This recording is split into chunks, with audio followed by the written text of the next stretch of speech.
The other thing is, where have these people come from? Where we curse politicians and we say they are all crooks and they are all corrupt and so on and so forth. But you know, they're all from, they have come from within us. Okay, they have not come from Mars or something like. They're not aliens.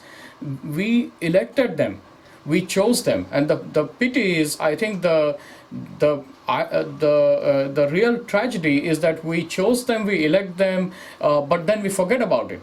Okay, forget about challenging them. We forget about asking them, what have you done for us? Why is it that we pay taxes and still see no improvement at all in our services? I mean, you know that you pay taxes for, at least the basic reason is your safety and security, which today is very questionable for most people. You pay taxes to get justice, which is also questionable, and you pay taxes to get services, which are entirely non-existent in many, many Indian cities, including Mumbai, for example, where traffic is awful, as you know, where the quality of air is not exactly that you would wish for.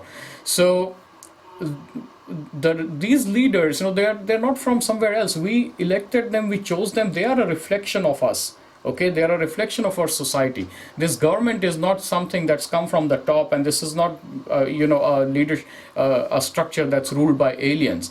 So if we have to change something, we have to then figure out how do we change that leadership, and that won't happen unless you challenge them. And of course, challenging then has to be taken to the next level. You go beyond criticizing, because it's quite easy to criticize. Look, I can spend 5 hours right now just complaining, and it won't lead us anywhere, because most of the things I'll complain about, and I know, and that's not really going to help. So at that point, I realized that to try and change this, you have to actually step into it. It's almost like, think about a pond that's full of mud and dirt. Okay, kichad, they call it in Hindi. So think about it, a pond which is full of mud, dirt, and so on, and lot of garbage and debris inside it.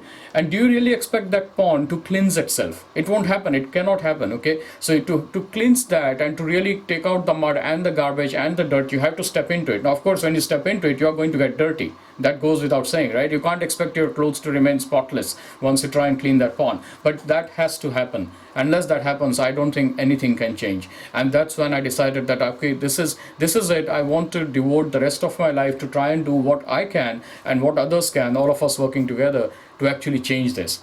So that was the second part of this journey. And then